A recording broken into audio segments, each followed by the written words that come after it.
Jay Runer here, and today we're going to be talking about stats versus power. What I mean by this is Forza stats versus the power of the car.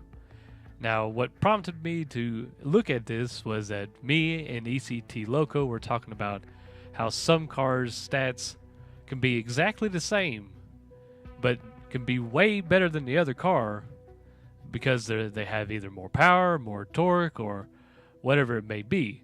So they're not comparable to the actual Forza stats. So I'm not going to argue that because I'm pretty sure a lot of that is true because of the leaderboards and all that.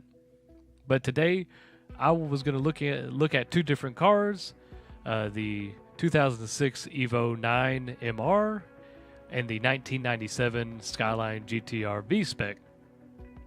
Now, the testing here was that I was going to take both cars, make them equal stats, Forza stat-wise, make them equal stats up to A class with the same, if close to the same weight. They're only off by 2 pounds, I believe, or 3 pounds. It really isn't that much of a difference. I don't think that would be a game changer in the testing. But what I tested was 0 to 60 times, 0 to 100 in quarter mile times. You know how I do my testing? I always do everything in 60 frames per second and look at it frame by frame. Moving on to stats, starting with the Skyline. The Skyline has 332 horsepower at 323 foot-pounds of torque, weighing in at 2,504 pounds at a weight distribution of 52-48. The Forza stats are 6.3 for speed, 6.1 for handling, 8.2 for acceleration, 6.1 for braking. I will not be going over the 0 to 60 and 0 to 100 times for the benchmark because they're usually inaccurate. So starting with the top speed is at 165.5 miles per hour, which I can confirm. 60 to 0 foot braking at 81.8 foot. 100 to 0 braking is 218.3 foot. Lateral G's, 60 miles per hour at 1.33 and 120 miles per hour at 1.38. Moving on to the Evo has 392 horsepower at 396 foot-pounds of torque, weighing in at 2,501 pounds at a weight distribution of 55-45. Forza stats are 6.3 for speed, 6.1 for handling, 8.2 for acceleration, and 6.1 for braking. Moving on to the benchmarks. Top speed is 166 miles per hour, confirmed. 60 to 0 foot braking distance is 83.2 foot.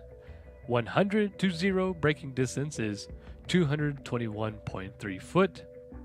Lateral G's at 60 miles per hour at 1.31 and 120 miles per hour at 1.39. Now, as you can see that the Evo outpowers the Skyline by far. 60 more horsepower and 73 foot-pounds of more torque. Now, we're about to find out how much a difference this will actually make. Now, let me clarify that both of these cars were built for handling and they're both rear-wheel variants. They're not all-wheel drive. So starting off with the Evo, 0 to 60 at 3.904, 0 to 100 at 8.592, and quarter mile at 12.379 at 119 miles per hour. Now the Skyline 0 to 60 is 3.804, a whole tenth faster than the Evo because I had to split the two gears up for the Evo because its power band is different from the Skyline. So the Skyline definitely has a 0 to 60 by 1/10 at 100 miles per hour. The Skyline comes in at 8.942, which is significantly slower than the Evo. mainly because the Evo is a single turbo and the Skyline is a twin turbo, and in this case the Evo has more power. But the Skyline finishes a quarter mile at 12.413, which is not that big of a difference between the Evo at 117 miles per hour. Now, it got me thinking, how would this make a difference on the track? So for the testing, I tested both on the Bernese Alps, a very good handling track, and Bronze Hatch Indy. Since both cars had significantly different lateral Gs, I just wanted to give both cars a fair chance. Since the Evo does outpower the Skyline, and the Bernese Alps has a longer straightaway, the Evo can definitely take advantage of that straightaway with its power. And Bronze Hatch, I would feel that they would be the most equal on, because since it's a short track, they both share the same stats, and they accelerate about the same. There's really no big difference except for the 0 to 100 time with the Evo, but that makes no difference when it comes down to the quarter mile because the Evo gears are shorter. Alright, the Bernese Alps times. For the Evo ran a minute 50.904, and the Skyline ran a minute 51.322. That's a difference of 4 tenths. 0.418 tenths. Now that's quite a bit of time, and like I said, I use that track because the Evo would probably have the advantage there. Now, moving to Bronze Hatch, the Skyline ran a 49.925, and the Evo ran a 49.968, which is only a difference of 0.043 hundredths of a second. Now these are the times I was looking for. This is what I was looking for, that would make both of these cars equal to each other, but way different power, way different torque. Now granted that both cars have their nuances, because the Skyline has a much bigger torque band to work with, and when I tune the gears, you're able to hold one or two gears for each race, as the Evo has to switch through 3 gears. Now, that's very little difference, and it shouldn't make that much of a difference. But in this case, there was not much difference when it came to the shorter track. Now, the longer track, the Evo did have the advantage because it had the power. Now, in conclusion, are the Forza stats accurate? I would say to a degree. I would feel that on short tracks, the stats would be pretty close. You know, if there's a lot of turning, it's more of a handling track with tighter turns and not a lot of straights, these stats are pretty accurate.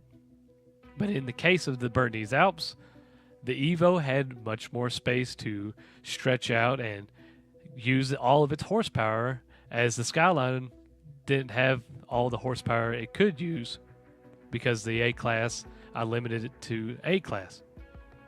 But for the most part, they ran really close, which was much more surprising than anything, that the Skyline was able to keep up with the Evo even though it was significantly outpowered. Now, like I said, the power bands are totally different in both of these cars. Maybe that the fact that the Skyline was able to hold 2 gears in a race compared to the Evo having to use 3 constantly, maybe that's what gave the Skyline more consistency. Maybe it allowed it to go much faster. There might be something to the weight distribution, which I didn't feel no difference between both cars. They definitely both felt the same. They both stopped about the same. In conclusion, the Forza stats are pretty accurate to a degree. In the end, there are some cars that their stats are not representative of what the actual car can perform. Maybe that's because after tuning, because I tuned both of these cars to the utmost best of my ability, tuned the transmission, tuned the suspension, tuned the downforce, tuned the brakes, tuned the racing differentials and the tire pressure and the camber toe and the caster to get the best results I could get out of these cars possible, which I'm very pleased with these results. But until Forza 7, I won't be able to test this again. But from what I can tell, the stats and PI for Forza 7 are exactly the same as Forza 6, so I'm not going to see much difference in tuning. So, this has been Jay Runer. I hope you found this interesting, because I definitely found it very interesting to find that the outpowered car was still able to keep up with the more powerful car. But as always, like, subscribe, and thanks for watching.